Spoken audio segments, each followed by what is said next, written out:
Of the international movement for a just world, I would like to extend a heartfelt welcome to today's webinar titled Regime Change and the Rise of Fascism, Confronting Empire Within and Without. We are honored to have such a diverse audience with us, from students and activists to academics and members of civil society, coming together for a conversation that urgently needs to be had. A very special welcome as well to our distinguished panelists who have taken time from their busy schedules to share their insights and reflections with us. We're truly privileged to have each of you here. So this conversation is not just about understanding global dynamics, it's also about connecting struggles, building solidarity, and imagining alternative futures beyond war, imperialism, and authoritarianism. Throughout the session, we invite you to use the Q&A feature to submit your questions for the speakers. Please keep your questions short and concise, and we'll do our best to bring them into the discussion during the Q&A segment. Without further ado, it is my pleasure to now pass the floor to our chair for today's session, Professor Junaid Ahmad, who will be moderating the discussion and introducing our speakers. Professor Junaid, the floor is yours. Thank you so much, dear Faz, and for all the hard work you've put into organizing this event with these luminaries on this panel. We're very fortunate to have them because of the urgency of the situation that we're confronting today on a global scale, and because of the very erudite and sharp analyses all of these individuals have provided to us and from whom we've learned so much.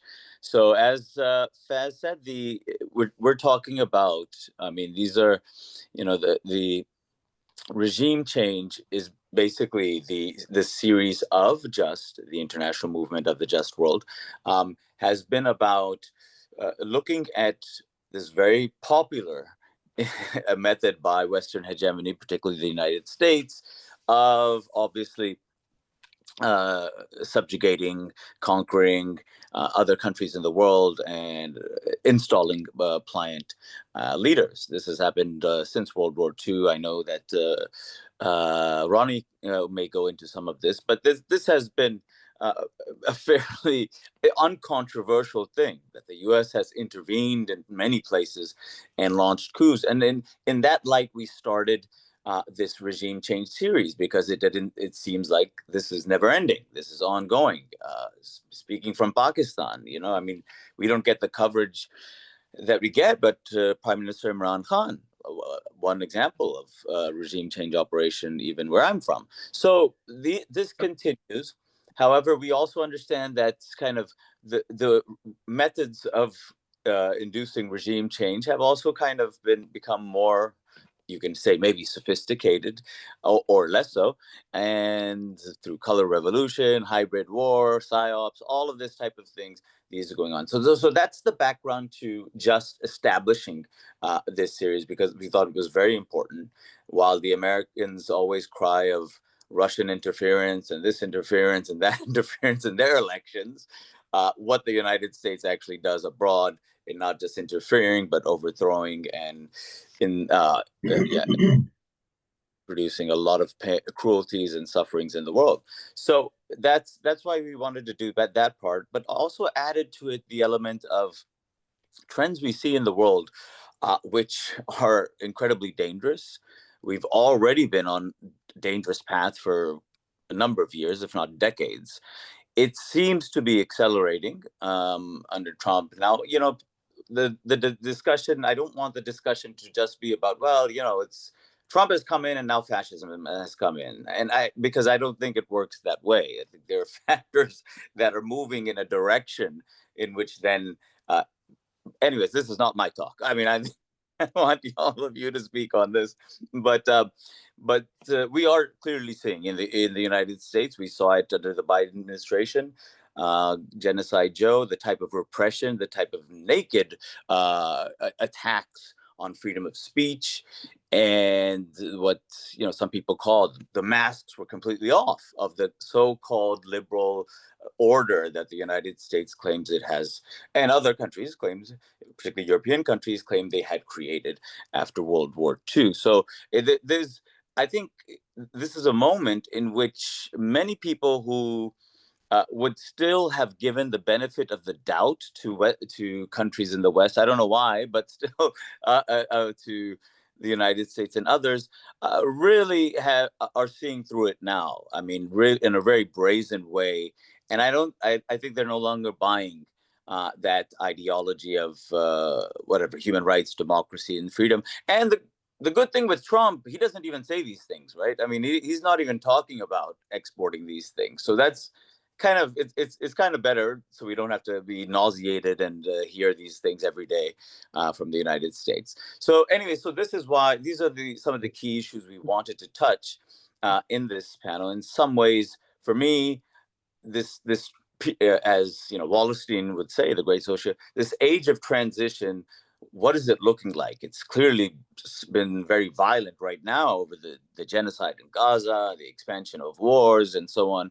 But I think this is what we're really trying to get at: is that, you know, what's going on and where do we see it heading at this particular moment? So, without further ado, without speaking for another half an hour, I will now turn the floor to someone deeply admired, not just in the United States, but is seen in Pakistan as well. I don't know if she knows that, but so our first panelist, Sabrina Salvati, also known famously as Sabby Sachs, is US-based political commentator and co-host of the Revolutionary Blackout Network. Through her media work and podcasting, she critiques the failures of the US political system, particularly the Democratic Party, and amplifies voices challenging the status quo from the left. And I think that we needed this voice. The U.S. is so central as this kind of belly, you know, the beast in the world. Although the world is becoming more multipolar, but I did want someone who's, you know, knows about what's going on kind of internally in America, what's happening, where's it going in that. So if I can, Sabby, that's, I can call you Sabby.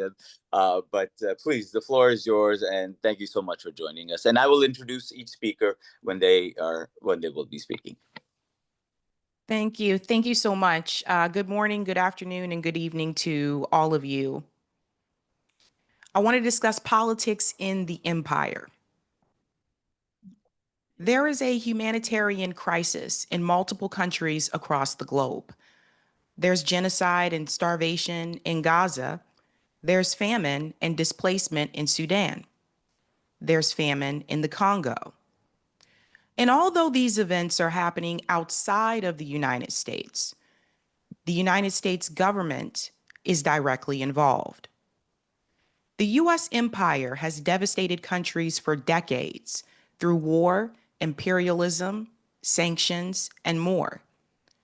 But to greatly understand how the US empire has continued to police and steal from countries abroad, you must first understand how politics operate inside the empire. Politics inside the empire are not driven by politicians. The politicians are puppets of the donor class, not their constituents. The politics inside the empire have been driven by greedy corporations, billionaires, and the military-industrial complex. As Francesca Albanese recently reported, there are over 60 companies that are profiting from the genocide in Gaza. As I always say, if you want to truly understand how politics works inside the empire and why decisions are made, simply follow the money. It is important to understand that corporate money and influence is the key factor in domestic policy, but also foreign policy. For this discussion about regime change, I want to focus on foreign policy. Since October 2023, I have witnessed the slaughter of Palestinians in Gaza. I've seen children burned. I've seen children bodies split in half. I've seen children trembling from the sounds of bombs and airstrikes. I've watched mothers crying over their dead children. I watched a father cry after his twin babies were just born and they were bombed at the hospital. Now, there are those from older generations who may have seen some similar images during the Vietnam War. One would think we would have learned from that travesty. They saw those images on their television screen. I saw them on social media. After the backlash from the massacre during the Vietnam War, the US decided not to televise civilian casualties on television. But with Gaza, the situation's a little bit different because even though we didn't see a lot of these casualties happen on television, we saw them on social media. In Gaza, I saw IDF soldiers burn aid and stop aid trucks from entering Gaza. And after aid convoys did enter Gaza, I watched Palestinians seek aid only to be murdered in the process. Now, that is because of the independent journalism on the ground in Gaza, not because corporate media did the right thing. I've seen humanitarian aid workers also killed by IDF soldiers. What people have to understand is that none of this is possible without the support of the US empire. The United States government is funding and aiding a genocide. This is not war. This is the extermination of the Palestinian people. And sadly, the majority of Congress members are complicit. The majority of Congress sold their souls to lobby interest groups like AIPAC and CUFI, lobby interest groups that defend and protect Israel and have persuaded politicians that doing so is in the best interest of the United States government. If you're wondering how politicians can stand by and defend a genocide, simply follow the money. All of the horrifying images I witnessed on social media, they've seen those images as well. Those very politicians that defend Israel's actions have seen the same images that we have seen on social media. But the moment that they decided to align with big money interests, which do impact foreign policy, they were willing to do their bidding, even supporting a genocide. But the puppet politicians are just one piece of the puzzle. Another piece of that puzzle is the media. Corporate media is the most largest tool of propaganda for the crimes of the US empire.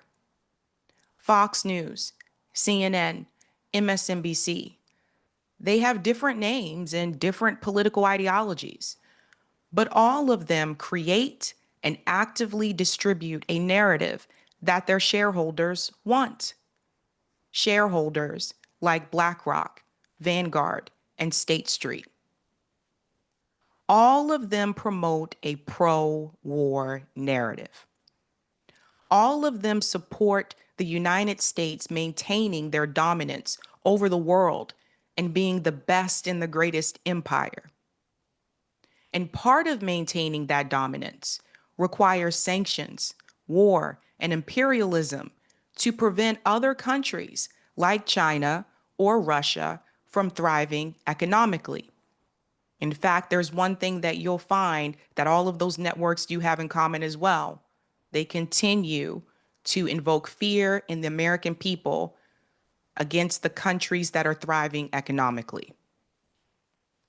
It requires the elimination of world leaders who pursue moving away from the West and establishing their own business model, like Gaddafi. These corporate media networks have one job and one job only: to establish a narrative that supports the State Department's agenda. This is why Even left-leaning networks like CNN and MSNBC applauded Donald Trump's airstrikes on Iran. This is why some commentators and talk show hosts have been fired or demoted for criticizing war. We can see this if we go back in time and look at the war in Iraq. Reporter Peter Arnett and TV host Phil Donahue were fired for criticizing that war, a war built on a lie that every corporate network told you was justified. Recently, former MSNBC host Joy Reid revealed on The Breakfast Club that MSNBC was unhappy with her statement on Gaza. She, too, was fired. The media is the driving force for narrative control in the West. Millions of Americans watch corporate media. These networks are spreading pro-war propaganda to millions of people. Their coverage of the genocide in Gaza from 2023 to present day has been pro-Israel. While they have covered civilian deaths, they undercount those number of casualties. While they cover the starvation crisis, they find ways to defend Israel in the end. This is not a mistake. This is intentional. The news anchors glued to those desks read teleprompters. Their script is already written before they appear on air. And if they deviate from the pro-war script, they are likely removed. But in the case of Gaza, what corporate media and big money interests and pro-Israel politicians did not prepare for was social media and independent media. After Israel began their genocide in Gaza, Americans, and in particular, younger Americans, saw a massacre of children, aid workers, and journalists on social media. This is why the ADL wanted to ban TikTok. They wanted to control the narrative. And I truly believe it was these images and videos on social media that prompted them to seek out alternative media. They sought out alternative media because the pro-war narrative distributed by corporate media did not sit well with them. They wanted to see if someone else out there was against the murder of children. They wanted to see if someone else with a microphone saw that Palestinians are human and they deserve to live, but also that they deserve freedom from occupation and oppression. I, for one, am appalled to see politicians that advocate for civil rights at home oppose civil rights abroad. And here's what those people found. They found multiple independent media channels on YouTube. They found independent journalists on Substack. They found Katie Halper, The Gray Zone, Electric Intifada, Mondaweiss, Antiwar.com, Garland Nixon, Miko Palid, Danny Haifong, Revolutionary Blackout Network, Rania Kalik, Brianna Joy Gray, Margaret Kimberly, Scott Ritter, Richard Medhurst, and the one person whose documentary woke me up to the plight of the Palestinian people years ago, Abby Martin. Some of them even found me. They found they weren't alone. And once they realized they weren't alone, they began to organize. We saw a massive protest organized for Gaza in the US. We saw campus encampments against the genocide. And for the first time in a long time, corporate media began to lose control of the narrative.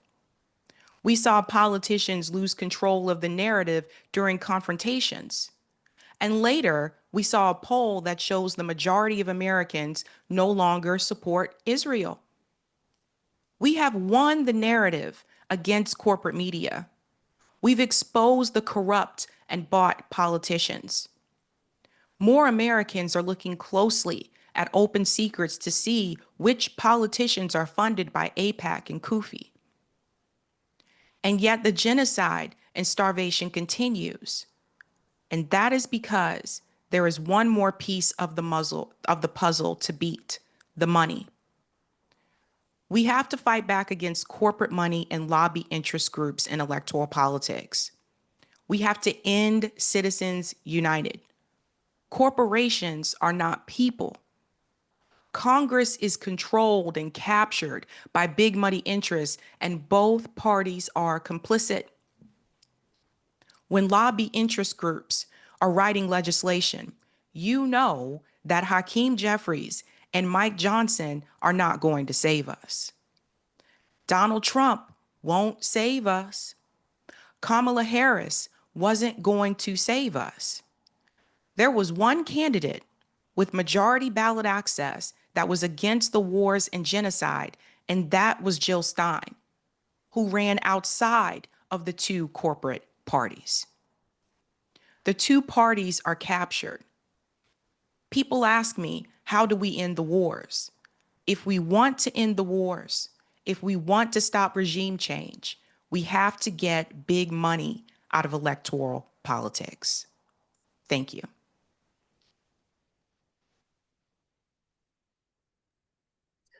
Sabrina, thank you so much. I mean, these are exactly the kind of elements that I wanted you to focus on, and especially the well-deserved scathing critique of the mainstream media. But also, it's great that you highlighted the fact that we are also now in a media ecosystem in which we do have alternatives and alternative perspectives that we can turn to, including your own. So thank you so much for that, Sabrina. We'll go to our good friend, comrade, Ustaz Ronnie Kasrils now. Just those who don't know much about Ronnie, it's a shame they don't, but so Ronnie is a South African anti-apartheid veteran, author, and former Minister of Intelligence Services. He played a key role in the liberation movement alongside the African National Congress and has remained a committed voice against imperialism, settler colonialism, and global fascism. Ronnie, I could say a whole lot more about you, but I'll just give it to you and let us just enjoy what you have to say. Please, Ronnie. Thanks very much indeed. And you don't have to speak about me any further. Let me first say how moved I've been by our dear sister, I'd call her my fellow comrade, Sabrina. Extremely moving and insightful in terms of what she had to say. So I'm not going to repeat the feelings that one has had to live with these last almost 2 years now of this most appalling Nazi-style genocide by Israel, the Zionist Israel, with its Zionist support internationally. That's not just Jewish Zionists, but Christian Zionists.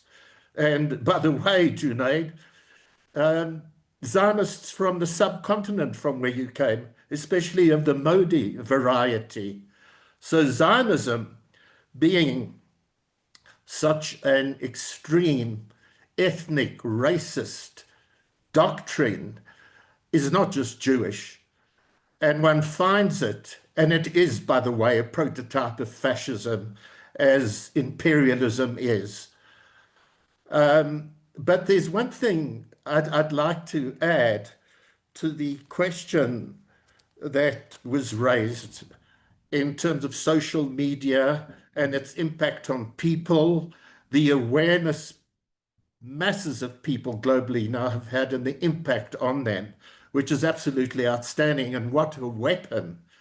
But now what I'm going to say is a little bit personal, because when I became shocked by massacre in 1960 South Africa, we didn't have television. I heard it on a car radio going to work. I was not from a political family, but thankfully we had connections with a communist cousin, subsequently to my advantage. And all I was a very young guy who was a bit of a rebel at school and didn't like the color bar and sought friends as I became older at school through jazz music, poetry and writing. And I crossed the color bar. The color bar, very few whites could do it. I was a bit lucky working at a film studio. And I was going to work on the 21st of March, 1960. I was a bit bohemian, a little bit unconventional and a rebel, as I say. I'd never been into a black township. Hardly any whites ever did. And what I'm saying is really to those Israelis, those Jews there, who never go into a Palestinian area, and they know what's going on. They can't say they don't. They can't say that all Germans knew what was going on and why didn't they act. So I was this youngster of 20. I hear on the car radio that 69, they didn't say the number at first, Africans, they used the term natives, have been shot down at Sharpeville, which I knew was a place an hour and a half from Johannesburg. It was just, Sabrina, a snatch on a white-controlled government radio that said protesting natives had been shot down by the police. I immediately understood what was going on, Junaid and friends. It shocked me. And I actually, instead of wringing my hands like some white liberals would have been doing, and there were very few, I looked at my fellow bohemian types, existentialists, let me call them, and they were black mainly and some white, and they happened to be of that kind of bohemian nature where they wouldn't get involved. And I immediately realized that wasn't the role and the route for me. And that's where I went to visit. Within days, I took time off this distant Communist Party cousin who was banned in Durban to say what can be done. And almost immediately I was involved in the ANC and Communist Party underground and joined within a year the inception of our armed struggle of armed resistance, because as with the Palestinians, as with people all around the world, that when there is no possibility of peaceful change, and a former president of the US, John Fitzgerald Kennedy, said that those who prevent peaceful change make revolutionary change inevitable. He used that basically against Fidel Castro, and we know what America and Kennedy attempted to do in terms of regime change there. But the point I'm making, actually to fellow Jews, and I'm a non-Zionist Jew, but I'm more than that, because through the liberation struggle in South Africa, that wasn't my world and my pigeonhole. I became an internationalist. And that's the answer to the agony that we face in Palestine, in the region, Rania, in your Lebanon, in Syria, Iraq, and all over throughout the world, global north and global south, that the only way we can stop the American empire that Sabrina has talked about, and with it, its protege, and a protege that was a tool of US imperialism from the start, and through the billions 3-4 billion a year since 1948 has created this monster that is engaging in this genocide of the Nazi order in order to either exterminate everybody in Gaza and the West Bank and in the region, become an ally, a junior ally at that, but with huge power in relation to what's happening in the American moneyed class and in Europe, those stinking former colonial white supremacist countries, including Germany, which is amongst the worst with Britain and France and so on, US, whether it's Trump or any other president going way back who has allowed this to come to pass.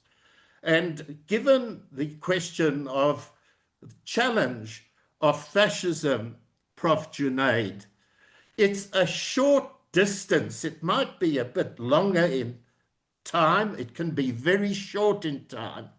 It's a short distance between colonial conquest, settler colonialism, which is even worse because they become even more racist than their metropolitan background, whether it's Britain or France or those colonial powers. Imperialism and the hegemony of the US, the #1 enemy of humanity. And it's a short distance from a colonial mentality which actually took part in the genocide that created, the genocide and slavery that created the USA and Australasia and so on. A short distance from imperialism of that order to actual fascism. We can call it proto-fascism if we want, where it's not declared as such, where the corporates still haven't, at home perhaps, but certainly external in all the centuries of colonization, which was fascist terror and oppression. And that's what Israel represents, and that's what Trump and before him Biden and the whole panoply of US rule and that of the EU. And it's a short step.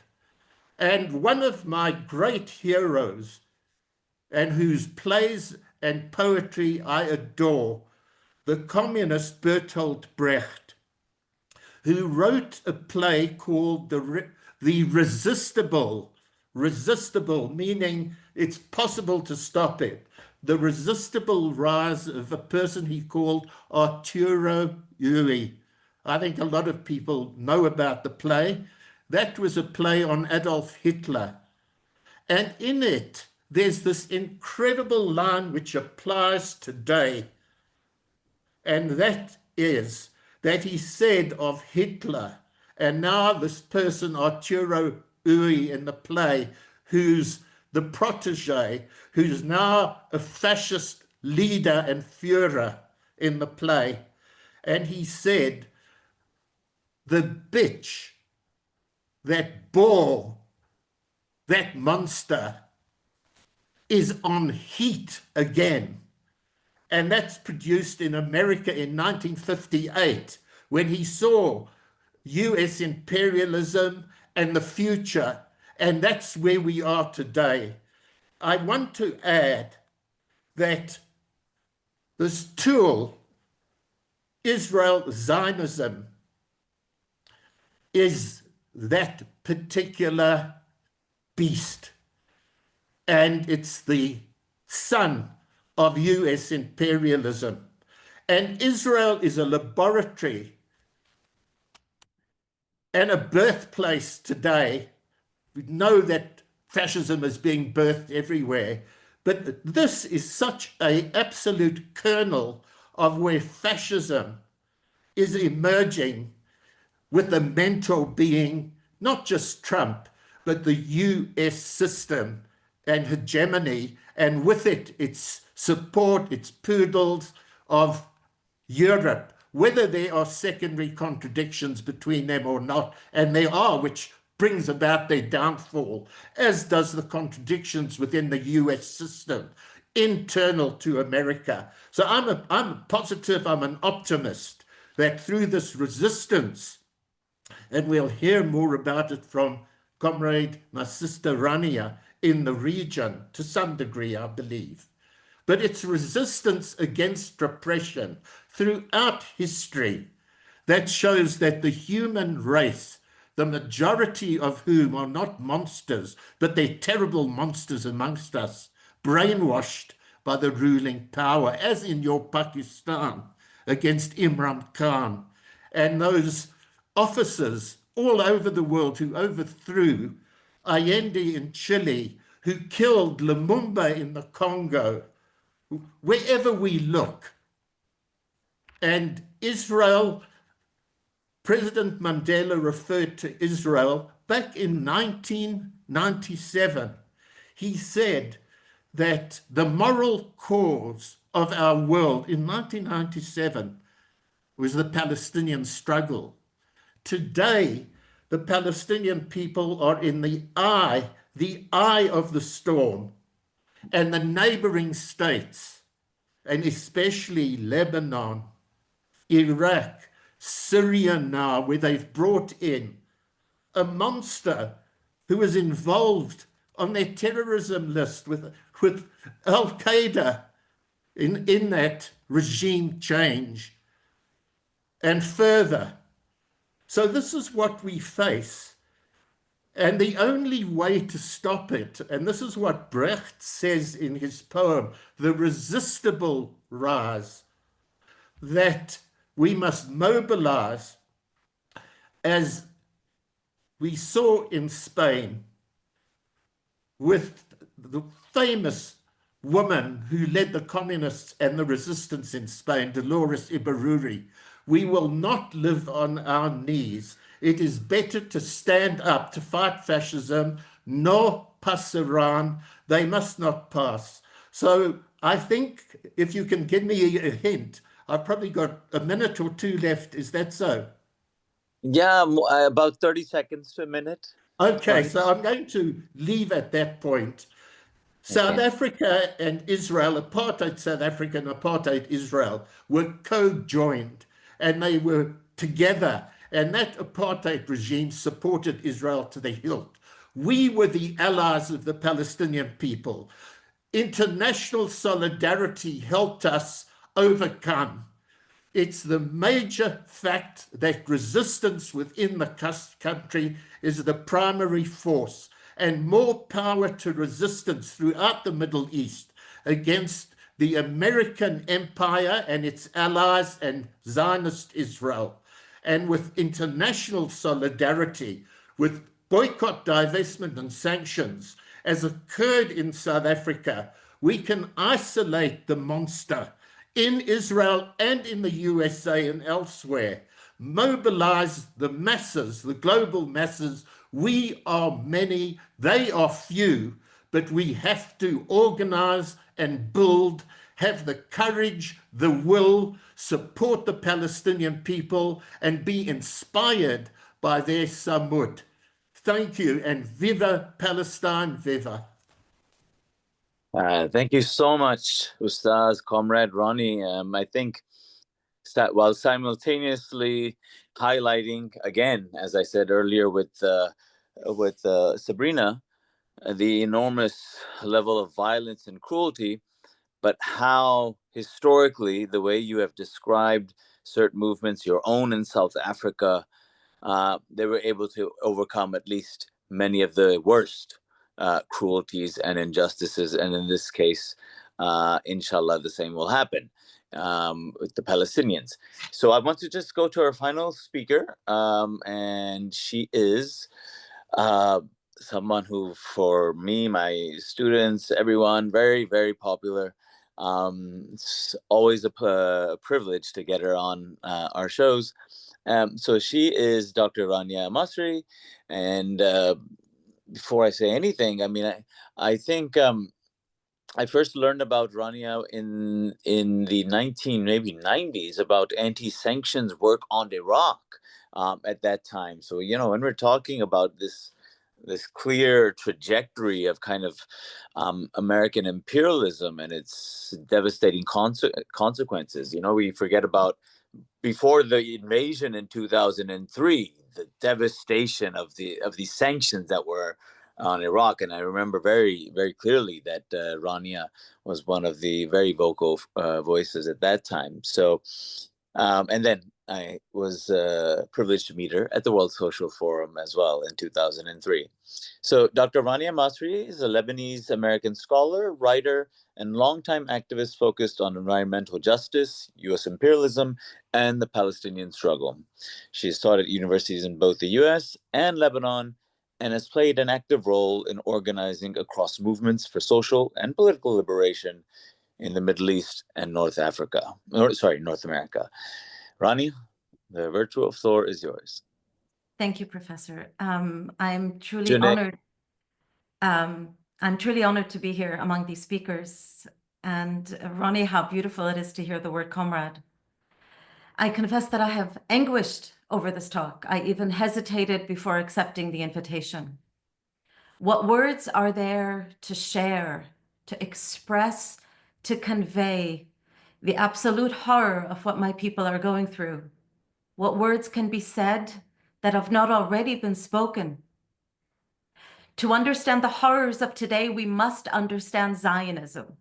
The Nazis did not begin with gas chambers. The Zionists did not begin with mass starvation. The road has been lined with escalating actions and rhetoric, all grounded in a clear ideology. Zionism is a settler, colonial, racist, supremacist ideology built upon the eradication of a people native to a land, my people's land. Israel was created by anti-Jewish Europeans and funded by another racist settler colonial state, the United States, which wanted an armed colony in the region. And now Israel has been propped up by the European Union and other imperial capitalists. The crimes we are all witnessing today that have been broadcast on our screens for the past 656 days are a consequence of the impunity constantly offered to the Zionist regime. Every Zionist crime funded, justified, or minimized over the past 77 years has led us to today.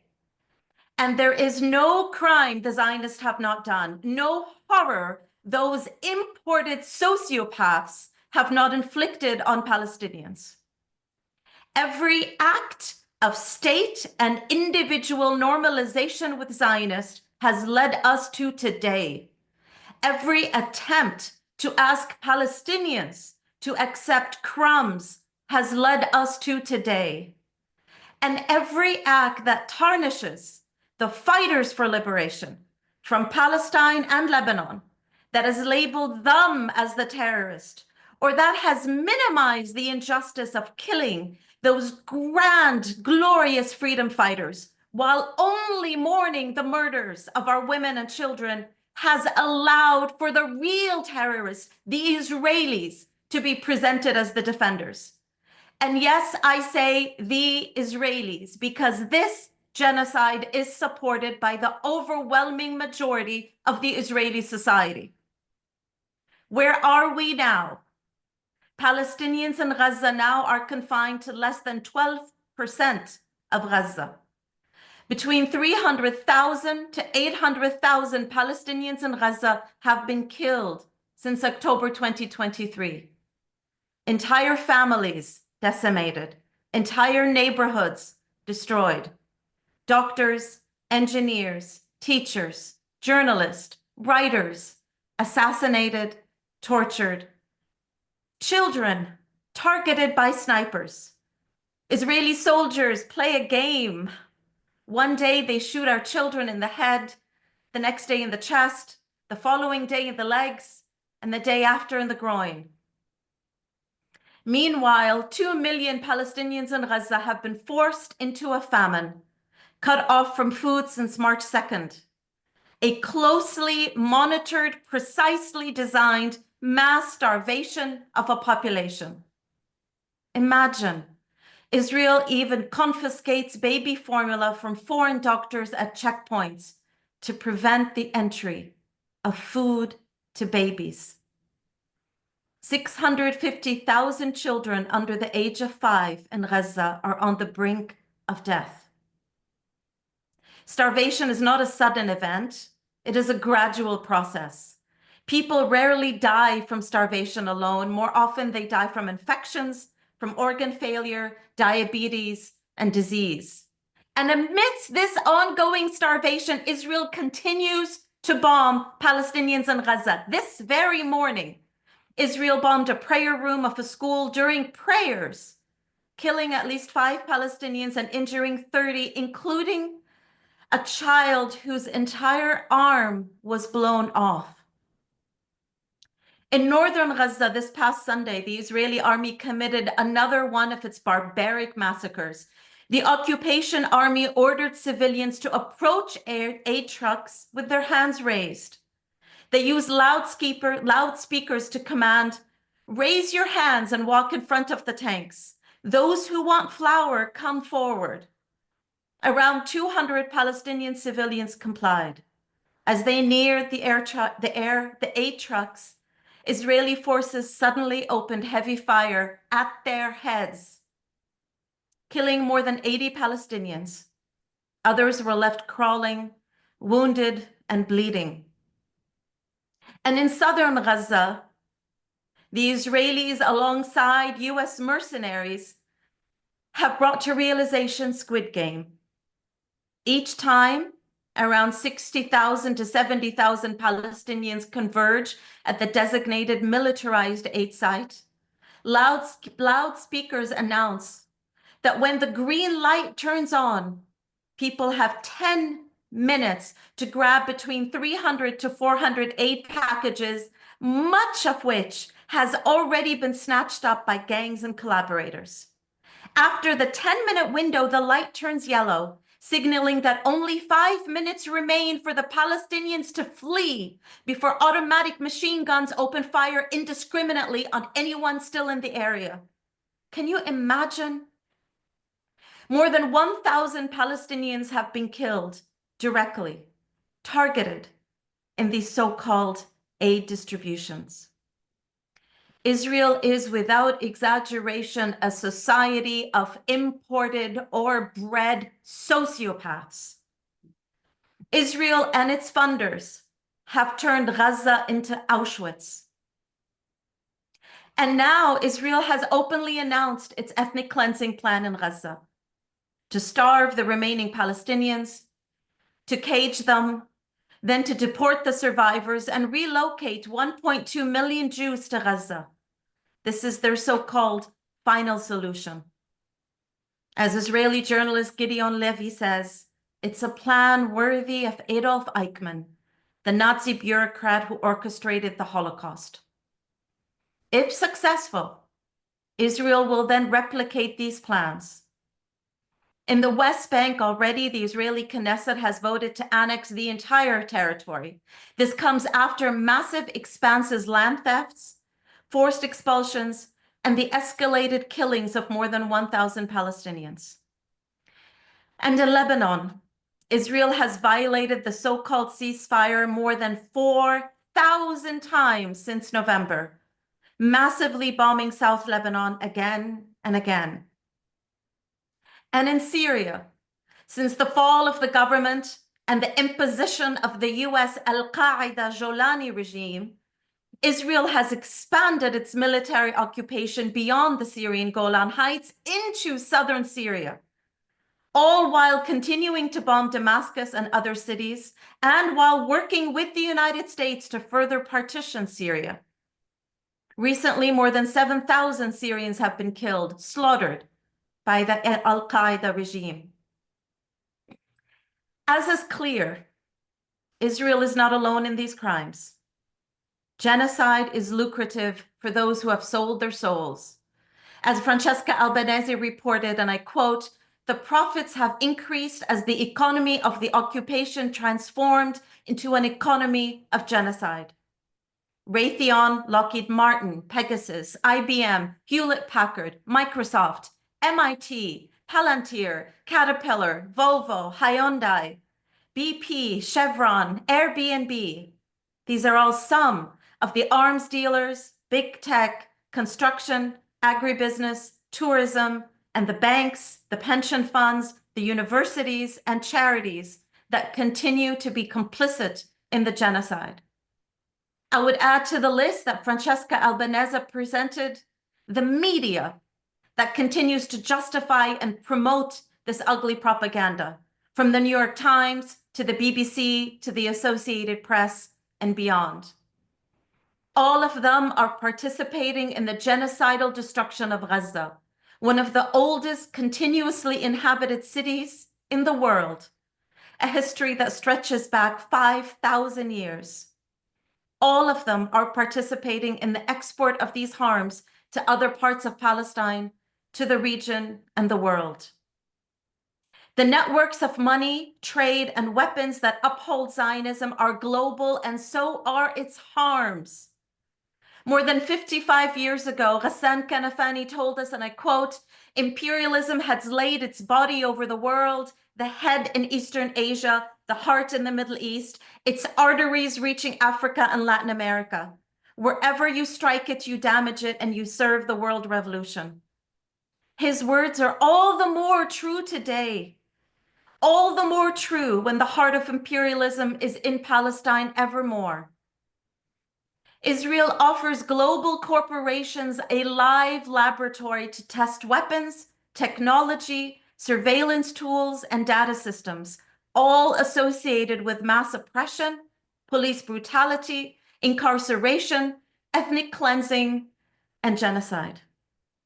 The violence extends through these weapons exports, through supremacist ideologies, through wars, through police brutality, through the institutionalized silencing and criminalization and brutalization of dissent, from Germany to the United Kingdom to the United States, from Jordan to Egypt to India, through the erosion of democracy, and through the ongoing dismantling of international law and institutions. The massacres in Palestine are also a test of the masses' capacity, our capacity, to endure and accept repeated atrocities without shaking the foundation of this global imperial system. As Haidar Eid and Caitlin Johnston have explained, these horrors are aimed at expanding the boundaries of what is considered normal and acceptable, so that it becomes easier to pass on even more brutal practices in the future without resistance. Thus, resistance needs to be global, particularly now when the loss is so great and the threats of more horrors so high. We need more than statements. We need more than statements. Palestine needs countries to be as brave and as principled as Yemen. Yemen, which is the only country currently fulfilling its legal responsibility to the Genocide Convention by intervening militarily. This small, brave, heroic country has shown the world that it is capable of a great deal. Yemen, that has withstood decades of military onslaught, has managed to close an entire port in the settler colony of Israel. We need more organizers like the United Kingdom's Palestine Action and the ongoing international Gaza flotillas that are now we have the Gaza Handala approaching the besieged port, the besieged coastline of Gaza. We all need to recognize that the liberation of Palestine is the liberation of the world. The liberation of Palestine is the liberation of the world, the destruction that is being imposed on our communities in Palestine, the expulsion of our peoples from their lands will have consequences on all our lives around the world. We only have two options: to either surrender and normalize these horrors or to resist. The path of surrender will bring us to more deaths, more massacres, more destruction, and not peace. The path of resistance will present us with the possibility of liberation. Let us choose that possibility. Let us remember that even now, the armed resistance in Gaza continues. Even now. Let us remember the heroic martyr of Yahya Sinwar. And let us today take a pause and acknowledge and celebrate the longest held political prisoner in Europe, his return to his homeland. Georges Abdallah has returned to Lebanon today after 41 years held in France, 20 years longer than his sentence. For 20 years, he refused to apologize for his resistance, refused to abandon the cause of Palestine, and was remaining in the confinement in his jail in France. Georges Abdallah was firm in his devotion to the Palestinian cause. From within the confines of the French jail, Georges Abdallah had told us, and I quote, "It is always in the field of solidarity mobilization that takes up the anti-capitalist and anti-imperial struggle that we can provide the most significant support to our imprisoned comrades and thus strengthen their resistance."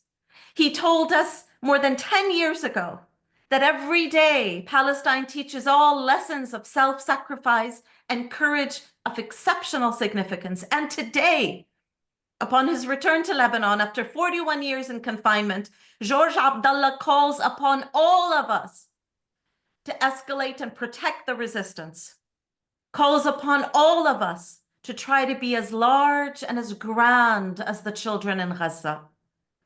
So long as there is resistance, he says, there is a return to the homeland. So long as there is resistance, there will be liberation. We all need to believe that, as Antunes Saidi said, إن فيكم قوة لو فعلت لغيرت وجه التاريخ. Within us is a power that, if activated, could change the face of the world.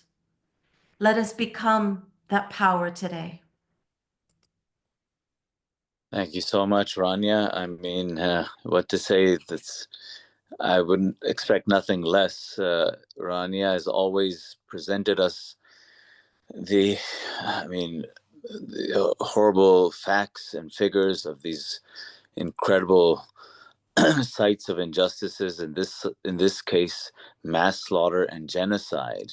Something not easy to talk about and or to hear, but nevertheless so important, so we don't become numb and allow this to be normalized. And of course, the most impassioned part of hearing Rania over the many, many years is that motivation and inspiration she gives to all of us at the end to continue the struggle and to continue to believe that liberation can and will come. So thank you, Rania. Ambassador Gomez, if I can ask you to speak kind of some reflections on what has been said, your voice from the Latin American perspective, and especially on the Venezuelan issue is incredibly important. But I do know that some folks have to go a bit early, so I did want them to hear some of what you say, and then we can also come back to you. So maybe if can you do about 5 to 10 minutes right now, and then we can come back to you. Is that okay? You're muted.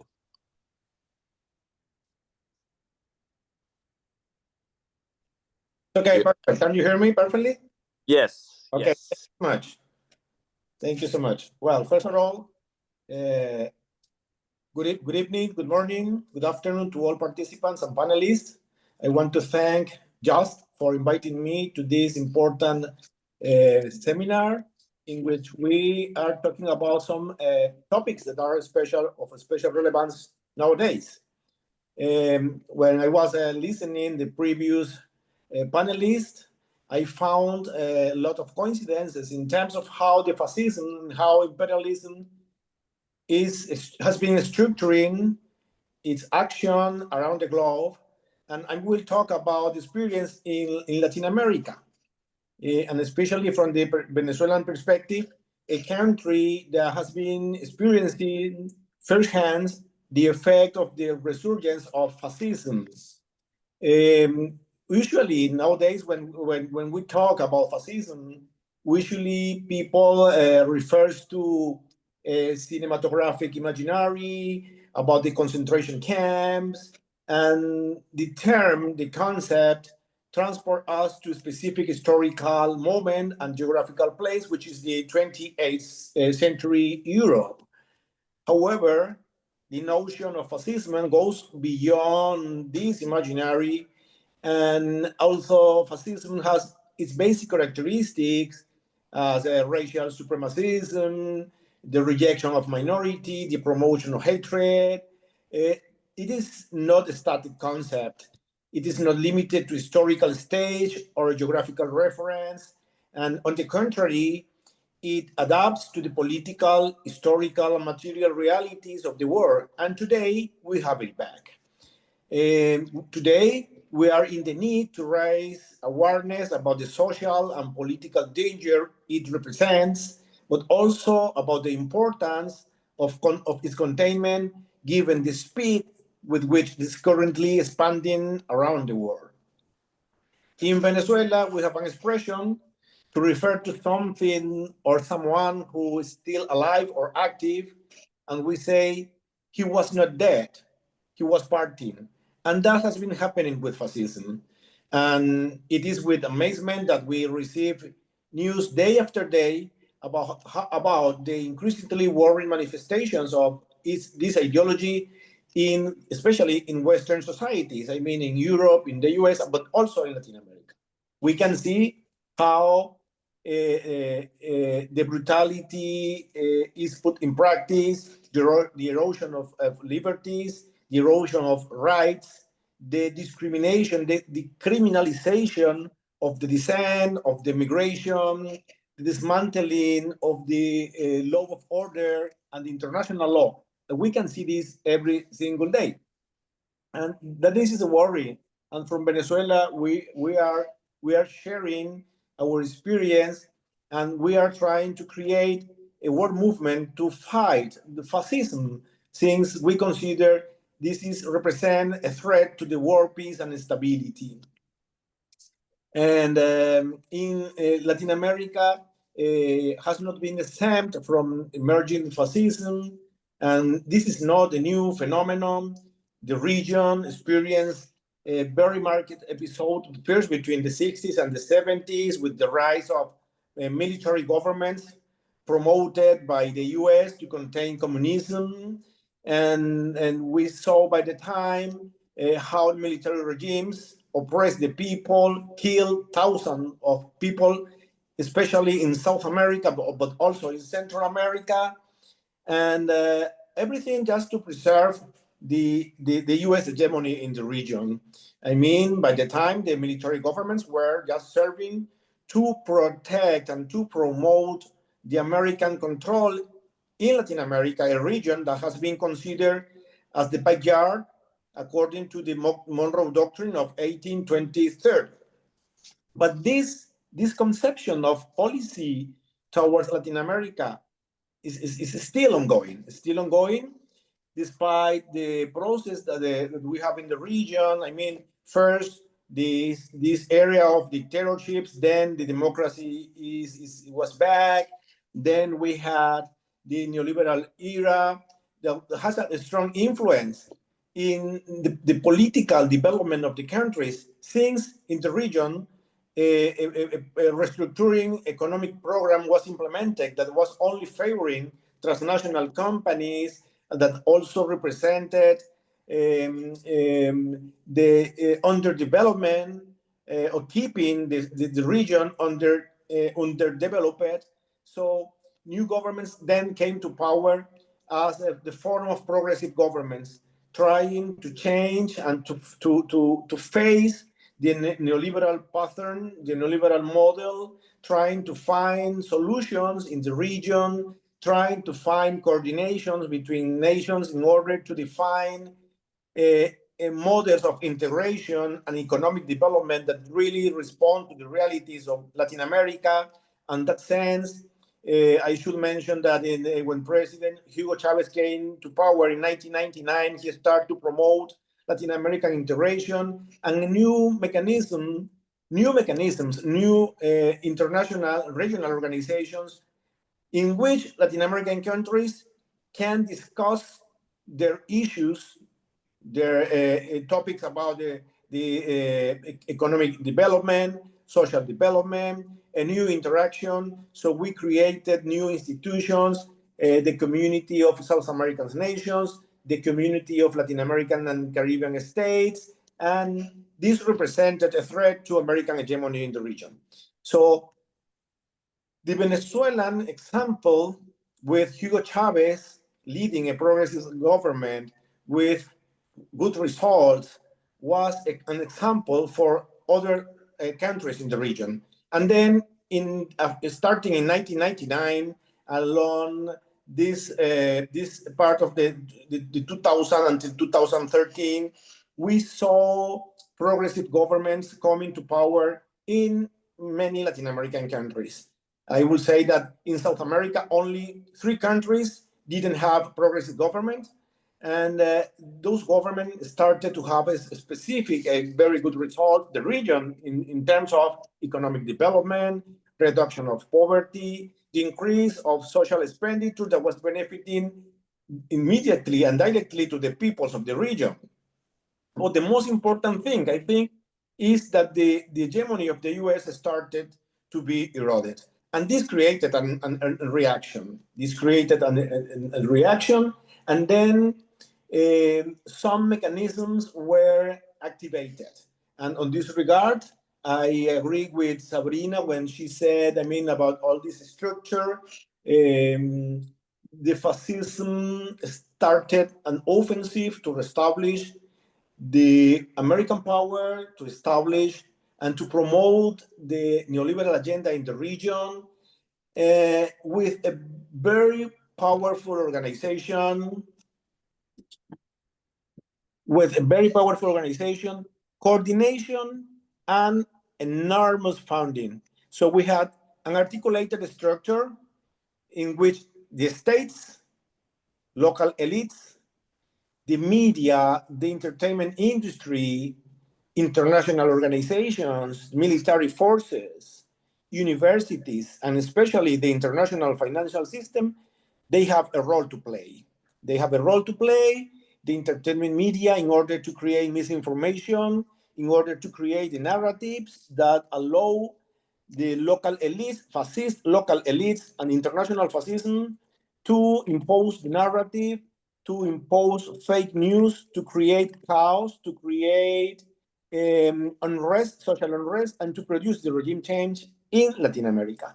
But also, we have different mechanisms. Some organizations, politicians, organizations that gather not only politicians from Europe, but also from Latin American region, in which they were apparently promoting democracy, but they are really promoting fascism, coup d'etat, and regime change.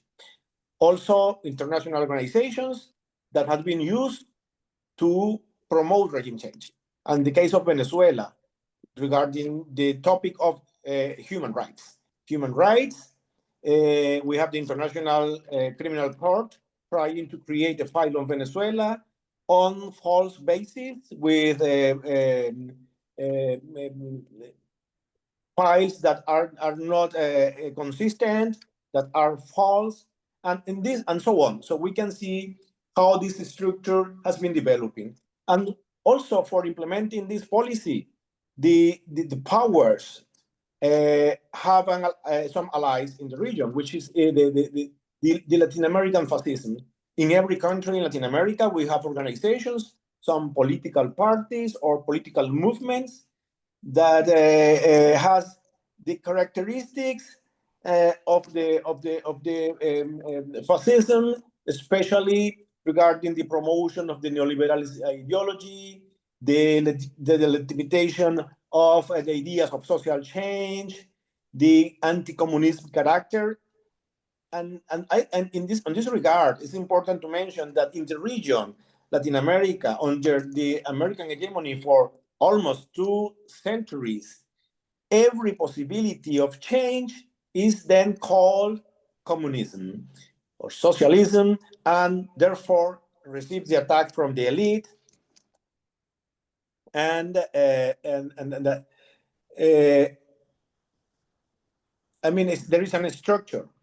On this regard, Venezuelan government has been calling for action to stop fascism in the region. We have established a law against fascism, neo-fascism, and expressions, including Zionism, who is also has been influencing the rise of fascism in the region. We also call for the Congress, the first World Congress, the anti-fascist Congress in the world. We have been promoting the creation of regional chapters in order to create awareness and organize mobilization of the peoples of the world to fight this phenomenon that is threatening the peace and stability in the world. Thank you so much. Thank you so much, Ambassador Gomez. And I'm sorry to rush you like this, but you should know that we are all following the developments taking place in Latin America and specifically Venezuela, because we know how much it's been targeted by U.S. imperialism over the past many decades. And so I think that the one positive aspect of this is that there, from my experience throughout the global South, there is that awareness of how Venezuela is kind of one of the at the top of the list, certainly in Latin America, for being targeted for regime change, and therefore solidarity with the people of Venezuela. So thank you, Ambassador Gomez. What I've gotten a couple of questions. I'm just going to combine them and kind of just ask individually the speakers, if that's okay. Sabrina, if we can ask you a quick question. How do you see domestic policies within the US, particularly regarding policing, censorship, and surveillance, mirroring the imperial tactics it uses abroad under the guise of regime change? I think that when it comes to policing, what you're seeing is I've seen some of the same practices that we see the IDF use against Palestinian people used right here in the United States. Even some of the measures that they use. There were many of us that protested for Gaza, that protested during the George Floyd murder as well. And I think we all remember the way that George Floyd was murdered. And so I think what people do have to understand is that we do have police departments here in the United States that do get training from the IDF in Israel. So it is all connected. And this is something I try to explain to my viewers, that foreign policy is connected to domestic policy. In the United States in particular, we do have a ramped police state. Now, this has increased over time. It's something I saw under multiple administrations. I saw this under Obama's administration with Ferguson. We saw it under the Biden administration against the protesters that were protesting in support of Gaza. And we also have seen it recently under the Trump administration for the ICE protests and for the pro-Palestine protests. So it's all connected. And I think this is another reason why we continue, at least on my end, to push back against the ramped up police state that is happening in this country. Great. Thanks so much, Sabrina. Comrade Ronnie, you're in your experience as both a freedom fighter as well as an official in government. How have you seen the evolution of the American Imperium up until 1990, the Cold War, and then afterwards. In some ways, because Pepe Escobar is not here, and his topic was NATOstan versus multipolarity, in some ways, maybe I've heard you comment on this.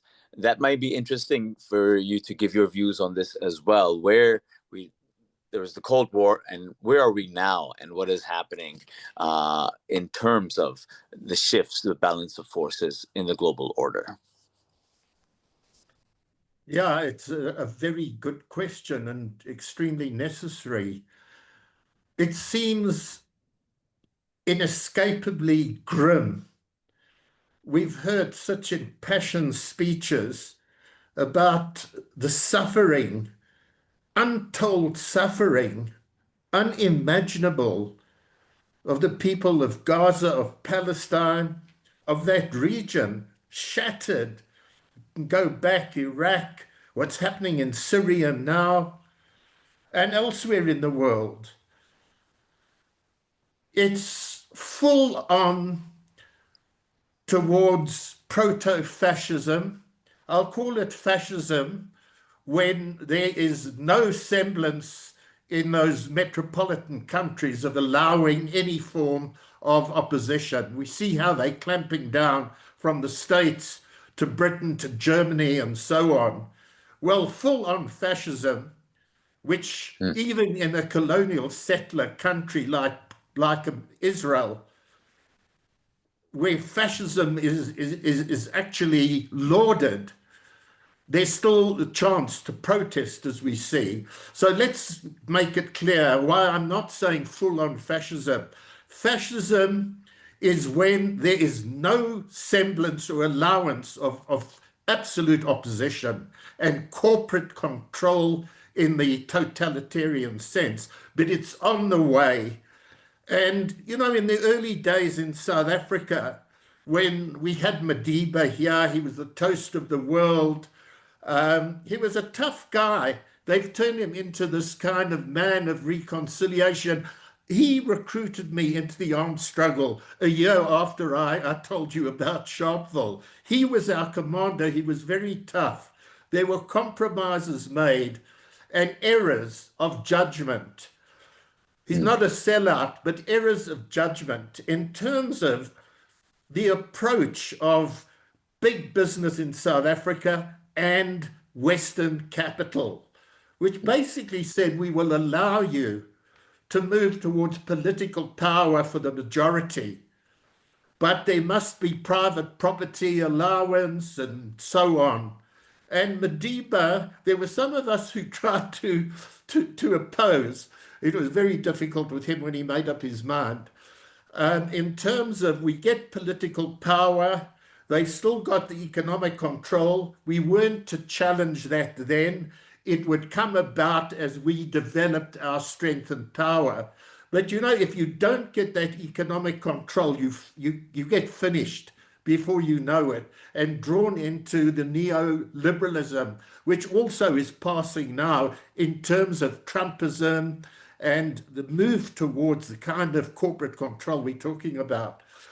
But they came to South Africa, Bush and Clinton, etc., and it was that kind of mask. And now it's gone. And there are people, Junaid, just to quickly say, who, comrades of mine, good on you, Trump. We can now see exactly what the US Imperium is about. It's better that way. Right.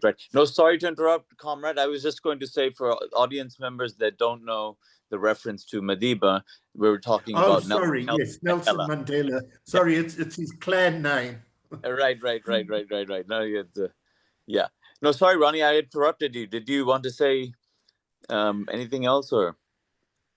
Well, just in terms of trying to finish off from what you're saying, so and do it in a kind of nutshell now. So we're actually at a point now where there's no pretense. The masks have been cast aside by Trump, by the EU who follow him slavishly, And it's a point where we so have to galvanize our unity. As my fellow comrades and speakers have mentioned, we cannot go slow. It's the hour of that beast that Bertolt Brecht refers to. It's back to the 30s and the rise of fascism, the anti-fascist forces, popular fronts, anti-imperialism. And I say this to some of my fellows in South Africa on the left, who I disagree with on the Ukraine, and those in Europe on the left, who can't see that Russia had to protect itself. They lost 27 million in the war against fascism. And whatever you think of Putin, they right there when they said Ukraine has to denazify. There are people in South Africa who are regarded as comrades on the left who can't agree to that. There is the crux now, Junaid, is the struggle between imperialism headed by the USA, the most reactionary threat and force in the world, to anti-imperialism. And we've heard from the ambassador from Venezuela, they know about that, about fascism. And that's where the line is drawn. And we've got to galvanize to the extent that such two impassioned fellow comrades, who I call my comrades, you can tell who your comrades are, those two speeches from comrades and sisters, Rania and Sabrina. This is an old man with little hair. They got me so inspired. And we've got to get that energy. We can't wait. We've got to bring all these different forces together. There's so many, and it's very good. But you can't just have mushrooms. You've got to bring it all together in one indivisible, united force that understands that fascism is rising and is threatening. It's the US with Israel and their allies and the rest of us. And that's the point where there's been such a change from 1990-94, when Madiba, Nelson Mandela, the clan name Madiba, was in power here politically and was rather benign to the Clintons and Tony Blair, and they would come to our country. Now they want to overthrow us. Just the last point to make. There is a quiet, it's fairly quiet until Trump. You can see how they're treating South Africa. They dislike us intensely. We're the enemy, Comrade Sabrina, because US sees that we're prepared to take their little hireling, that dirty little fascist mongrel country, Nazi country, to the IJC. And Sabrina and Rania are so correct. I've got relatives in Israel. I don't speak to them. They regard me. Can you imagine? And I can see how they are so brainwashed and believe in genocide. It's disgraceful. What's more important than the blood biologic is comradeship, standing against injustice. That's why someone like me, who's of Jewish origin, but I'm an internationalist, I'm not a Jew in that sense. And that's what the international is all about, of uniting us all. We've got to stop it. No passaran. They must not pass. Thank you. And I say for those ustaz, Ronnie's ustad, the translate. I don't know how I'd translate it. I don't think there is an English word to translate it, but as a mentor or as something, but just someone who's inspired me truly in my time in South Africa and learning about his history. And as you're speaking now, a comrade, you know, we continue to remain inspired despite these very dark and difficult times. And finally, Rania, if I could ask specifically on Zionism. So we had some questions. Right now, and of course, I mean, everyone loves to try to ask about the prognoses for the future, what's going to happen, this type of thing.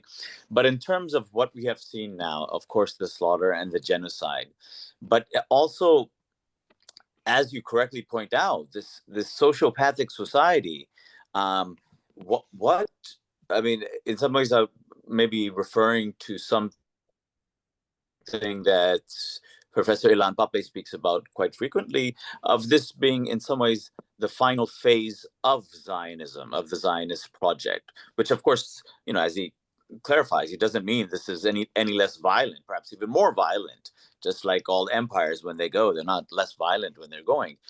But in your opinion, I would actually like your opinion in seeing where you see Israel and the Zionist project going, considering the movements that the non-state actors that have emerged in the Middle East, that have someone like, well, the Houthis in some ways state, non-state, but these forces that continue to resist, even despite drawbacks here and there, continue to resist. Of course, we have states that continue to want to support that architecture of imperial Zionist control in the Middle East, particularly those states in the Gulf. So I know this is kind of a big question, but I would really, and I think folks would be really interested in your views on it. Thank you so much, Professor, and thank you again, Sabi and Comrade Ronnie. It's thrilling to hear you.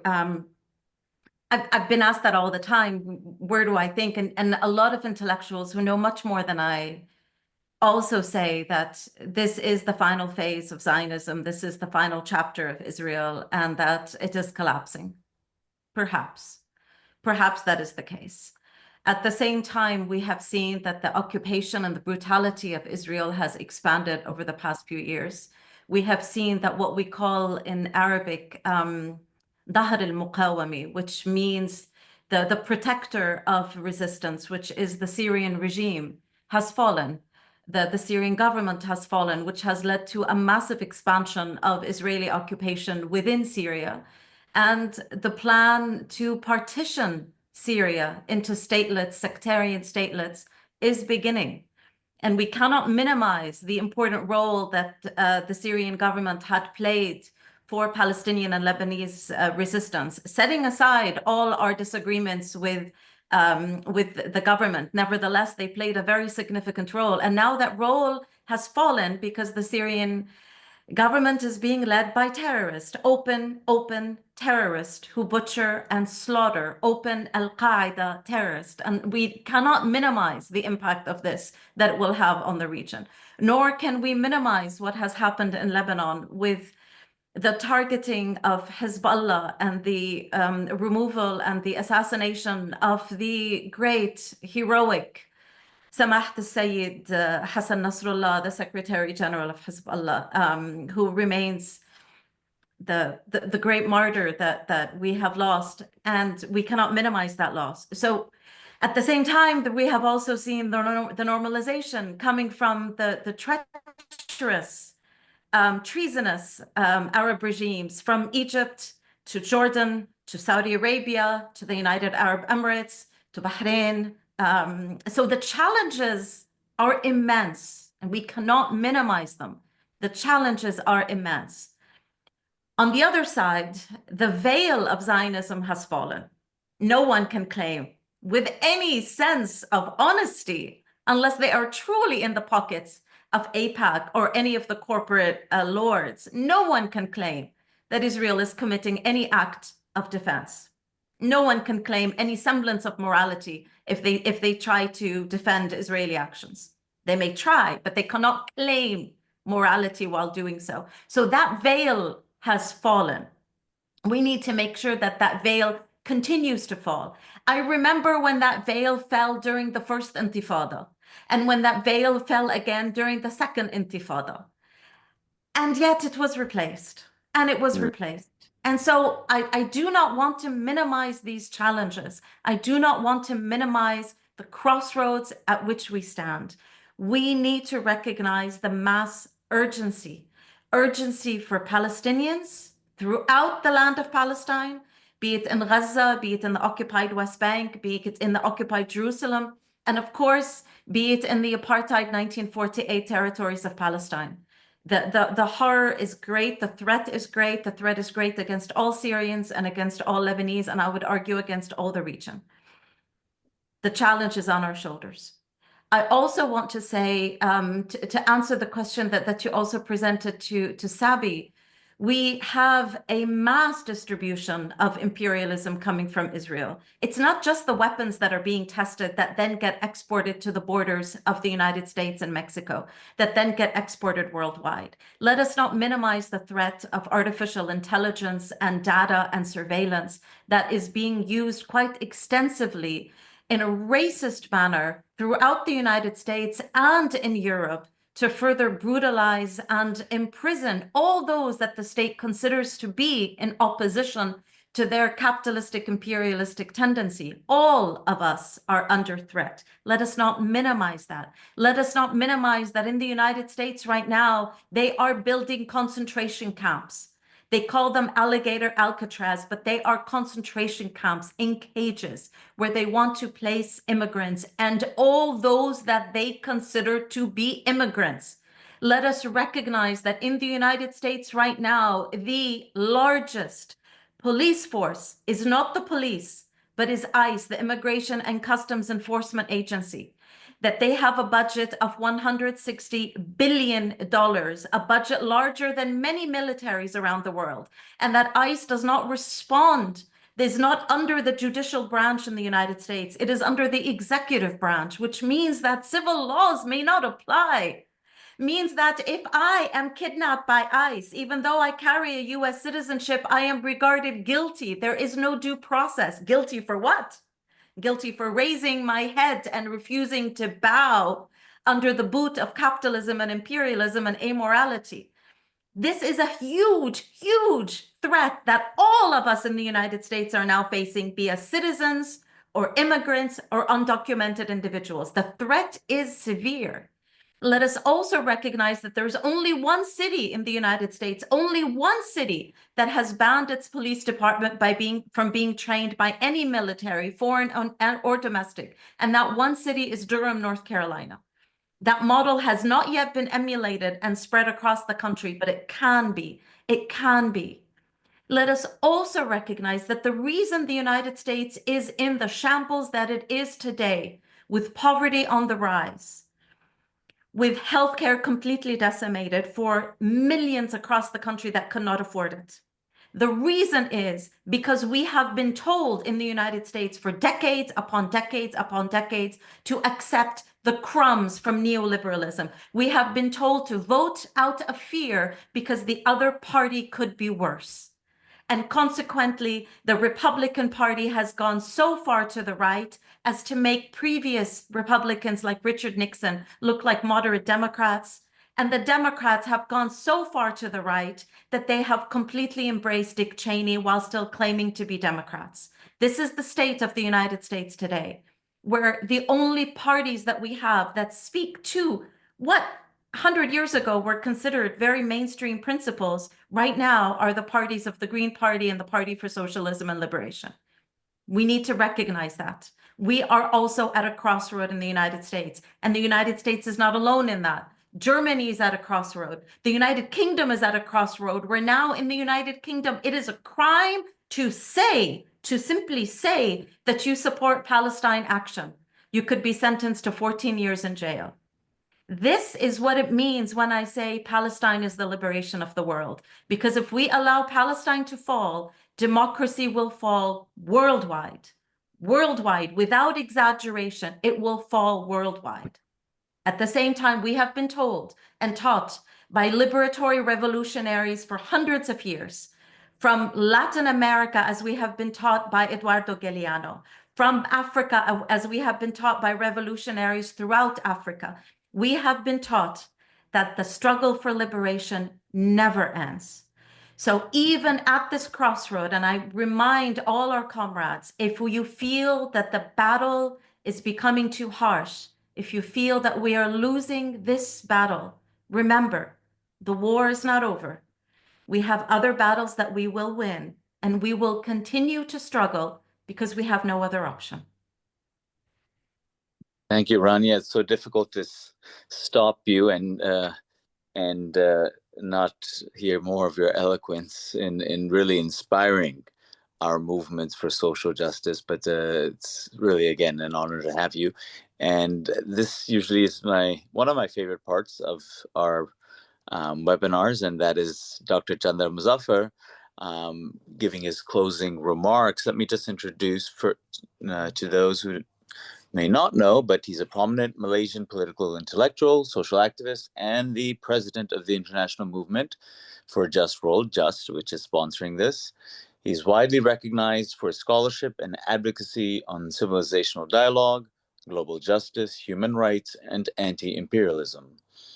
Dr. Chandra has written extensively on issues of global political ethics and has been a leading voice in Southeast Asia, promoting peace, interfaith understanding, and democratic accountability. And in my view, the leading voice in all of East Asia. But Dr. Chandra, if you can give some of your... Thank you. Thank you, Junaid. Friends, peace be with you. I'm glad that I'm involved in a small way in this webinar because it has introduced me to people whose names I've heard and others whom I've not heard about at all. And I'm so impressed by the presentations. It's been out of the ordinary. While our different speakers were making their points, I was thinking to myself, maybe elites in the global south in particular, who are not aware of many of these things, they should listen to this.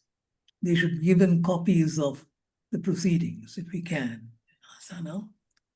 Yeah. It's difficult, but if we can do that, we want to convey the rich message, the important, the penetrating message from each and every speaker today.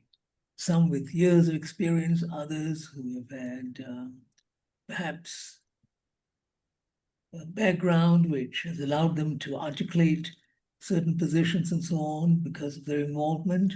But whatever it has been so rich. It has been so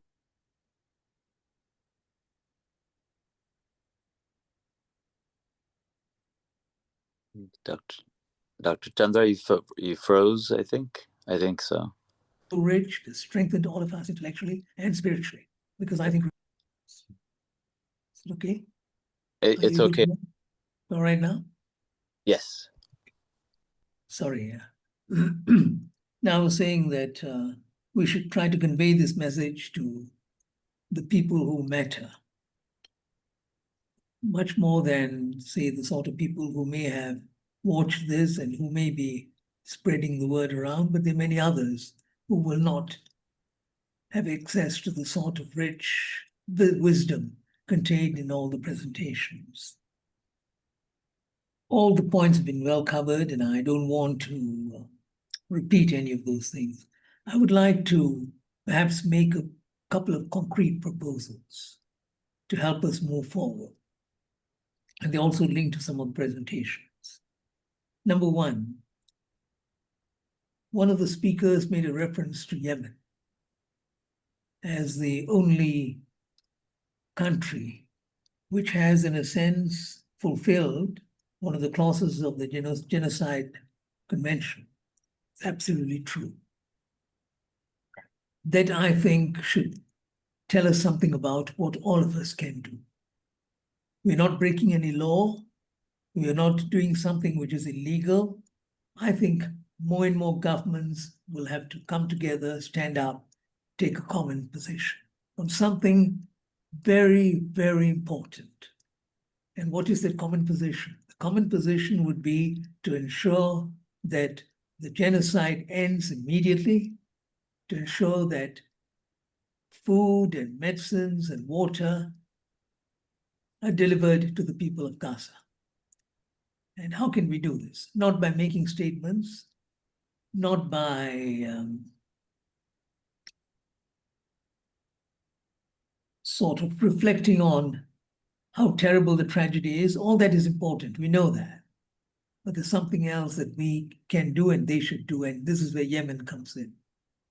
There's no reason why they can't act. Act in the real sense, not just articulate a position, act. Come together, maybe with the help of their own institutions in their own country, including their armed forces. They should be willing to come together. If, let us say, as an example, this group called the Hague Group, made of about a number of states from 2 or 3 continents, if they can do more than what they've done so far is so little, why can't they say, all right, this is the deadline.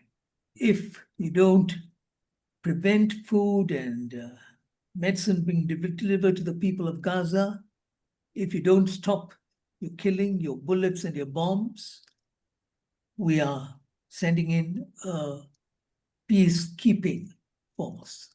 But a peacekeeping force who would really try to enforce the peace. And enforcing the peace means stopping Israel from doing what it is doing. What's the fear? That Israel will retaliate, that the United States will retaliate, there'll be a world war? I do not think so. I think nations are in a position to do it, and if they don't do it, it's partly because many of them are totally opportunistic. Why are they opportunistic? They're just thinking of protecting their own interests, whatever that means, in relation to the United States of America and to the powerful. This is an attempt to sort of please the powerful. This is what it is. It has nothing to do with the real situation, meaning by which I don't think there's going to be a world war. I don't think there's going to be a huge conflagration if they act. There's no reason why, and I begin by talking about my own country, Malaysia, which has been very vocal on Palestine. Why can't Malaysia do more? Apart from making noise, why can't Malaysia do more? Why can't Malaysia say, for instance, we are now trying to initiate a peacekeeping force made up of representatives from different countries, perhaps 10,000 from each country, who are part of the Hague Group, and maybe other countries that want to be part of it. And we would like to send this peacekeeping force to Gaza and to Palestine. What they'll have to do is to make sure that food is delivered, to do something very human, something very just, which people all over the world will support, to ensure that food is delivered, and we would be prepared for that. In other words, they should also have food supplies with them and so on, and undertake this mission. Why hasn't this been done? Why haven't countries done this? It is largely because of cowardice, a misreading of the situation. It's partly because of opportunism. It's because you find in this crisis, as in other recent crises, elites are all attached to the dominant forces in the global system. And you can see a very big dichotomy developing between elites on the one hand and the people on the other. Isn't this clear? In Europe, for instance, between elites and a lot of ordinary people. Who are those who are demonstrating in Europe and in North America? These are ordinary people, not the elites. The elites are with the status quo. And this is also true of the global south. The elites in the global south, they have a certain position, whatever they may pontificate, whatever they may say publicly, but deep down, they are with the US and indirectly with Israel, the elites in the global south. But the people are different. They feel differently, they're unhappy, they're saddened by what's happening, but they seem helpless. But what I'm saying is, let us try to translate this to something else. This feeling that we have, let's make it a little more positive by saying, all right, our governments move now. Don't just talk. Pledge a certain number of personnel. It could be both civilian and military, depending on what the situation is, and you can send them to Gaza and Palestine in order to ensure that food is supplied, that medical supplies are provided. That can be done and should be done. And there's a proposal that Just would like to make publicly and officially. And I'm sure many others feel the same way, and they would also want to act. They should act. That is action that is required. Isn't it amazing that here we are in the 21st century? We are not able to stop the type of genocide that has taken place. We're not able to prevent people from using hunger, from manipulating starvation as a weapon of war in order to perpetuate their interests. We are helpless. And isn't that ridiculous? Isn't that shameful that we can't do anything to stop them? By here, we mean all of us, because this is our collective responsibility. I tell my friends that every child that has died in Gaza, it is also a taint upon us. It is a mark upon us that we've allowed this to happen. And we are here in the 21st century, and we're not able to prevent this. Why? Because we've all become part of the system indirectly in perpetuating this unjust system. The global system is the root cause. It is an unjust global system. It protects the corrupt and the unjust. And the people who suffer are those who are the victims of injustice and those who are standing up against injustice. A good example, of course, is Francisca Albanese. She is an example of a person who stood up against injustice. And unlike every other special rapporteur before her, since 1967 on Palestine, she has had to pay the price. They've sanctioned her, which is such a ridiculous thing to do. Of course, all of us have protested, including our organization and so on, but that is not enough. There's something else that we have to do, and that is ensure that our words are translated into deeds. So that's the proposal that I would like to make, and I hope a second proposal, which is somehow linked to the first. You see, after Vietnam, which is another major global crisis, people came together, there were a lot of protests, but it fizzled out. And after Vietnam, there was Iraq in 2003. A lot of groups came together from different parts of the world. But what happened after that? It just fizzled out. I think it would be a shame that happens to Gaza. If after this terrible injustice, this terrible blot upon our dignity, upon our conscience, everything goes back to normal. Things fizzle out, and as it happens very often in social movements, and we wait until the next crisis. And then we come together for a while, and after that, everything fizzles out. Let's not allow that to happen as far as Gaza and Palestine is concerned. I agree with, I think it was Rania, who said that Palestine is in some ways the turning point for the world. It is. There's no doubt about it at all. It is the turning point because it brings together so many of the injustices in the world today, including apartheid and racism and issues pertaining to white supremacy and colonialism and all the rest of it. Very few of us are even aware that Israel was consciously set up for a colonial purpose. People don't even talk about this when they talk about Israel. Of course, people are very, very kind when they deal with Israel. Even those who are critics, it's somehow different. Why? Because of the Holocaust, the suffering, and so on. But we know that when Israel was being planned as an idea, when it was about to be set up, there were leaders in the West who were saying that Israel is there to fulfill our interests. Why? Because it was going to be where three continents meet, the center of the world, where the major waterways of the world are. And oil had just been discovered around that time, the end of the 19th century. And people knew how important oil was going to be for the industrial West. And they wanted Israel. In fact, Biden, not a person that you would quote, but Biden, when he was president, he said that if there was no Israel, we would have created it. We would have created it. In one of his saner, more honest moments, he had said this, we would have created it. It is there for a purpose, and the purpose is imperialism, dominance the perpetration of this unjust global system. And we can see in all the things that have happened.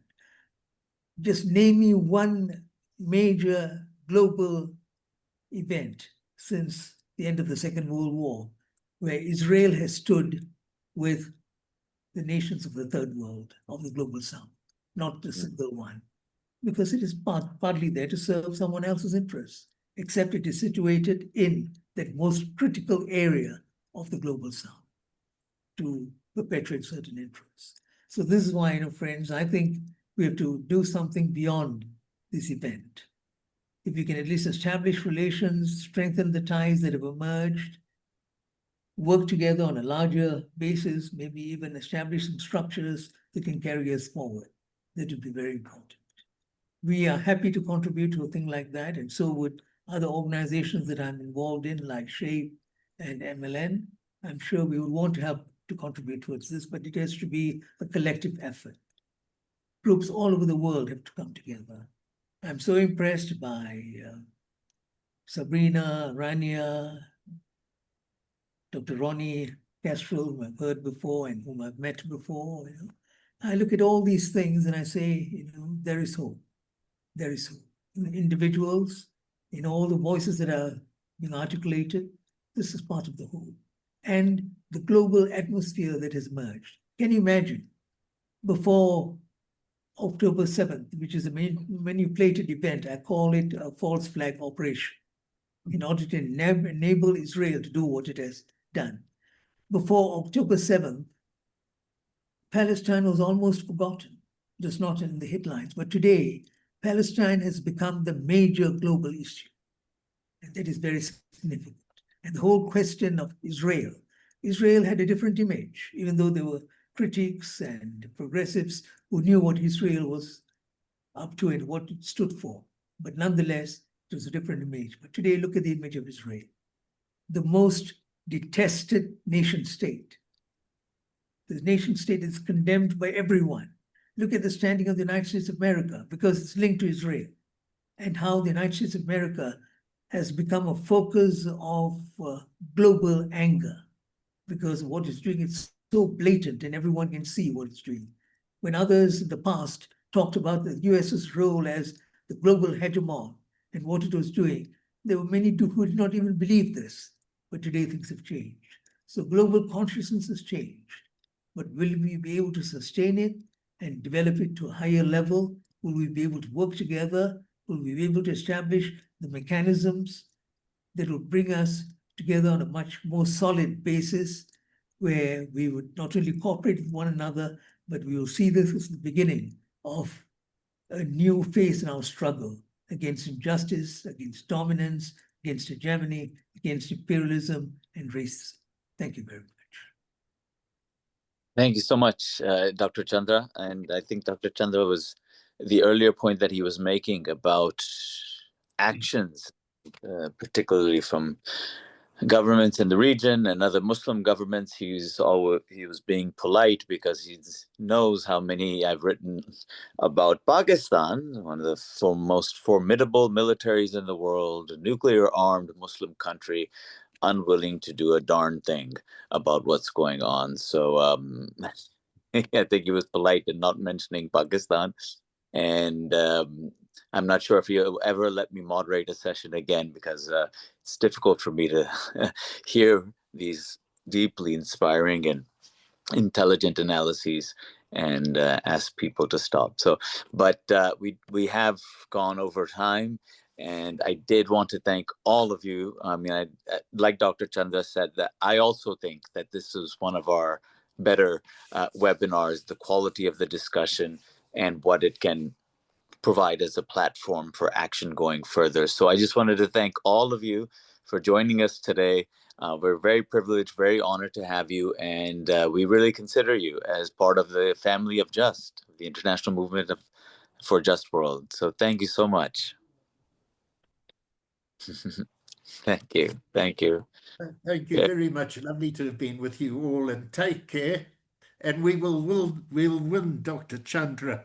Yes. The people of the world will win, and Palestine will win. And Palestine, Rania, is the world What a wonderful motto on your T-shirt. It's exactly that. Saying that it's not just saying that in a patronizing way. It really is. It's the eye of the storm and the moral issue that Mandela said it was.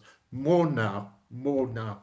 And viva, from the river to the sea, Palestine will be free. Thank you so much, Junaid. I'm a bit cold here now, so I've got to go. It's very cold, and I don't have a heater in my study, so I'm going to join my wife, who's been watching on another TV screen.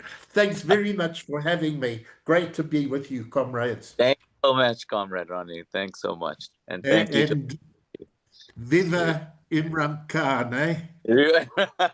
Okay. We off now. You know my favorite thing about Imran. I was actually at Lord's Cricket Ground when Imran Khan, the captain of the Pakistan visiting team, beat England at Lord's for the very first time. Yeah. I was in the Pakistani section and we were all chanting, Imran Khan, Pakistan, Imran Khan, Pakistan. He's the leader. He's got to be the leader for Pakistan. That's the way that Pakistan will stand up again. Well, now you've guaranteed I'll invite you again. Thanks a lot. We'll play cricket one of these days, Junaid. When you're next in South Africa, make sure you see me. Rania, lovely to have met up with you. I've already sent a photograph of you and a video as you were speaking to Haider Eid.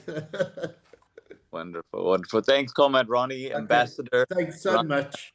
So much. Thank you. And Sabrina, I'll continue watching you as much as I can. Oh, Sabrina's there. Sorry, Sabrina, I thought you left us. And I'm going to be watching your podcast for sure. It's been great being with you, comrades. Thank you. Thank Likewise. you. Thank you guys so much. This has been awesome. Thank you so much. It's been a pleasure. Thank you so much, all of you. Take care. Be well. Thank you. Thank you. Bye-bye. Bye, everyone. And thanks for the ambassador there, right? Yes. All right. Thank you, everyone. Thank you, Dr. Chandra. Thank you. Thank you. Viva, viva, viva, viva the Bolivarian Revolution, viva. Viva. Yes. We are resisting. Venceremos, venceremos. Bye. Ciao. Okay. Bye-bye. Bye-bye. Obrigado.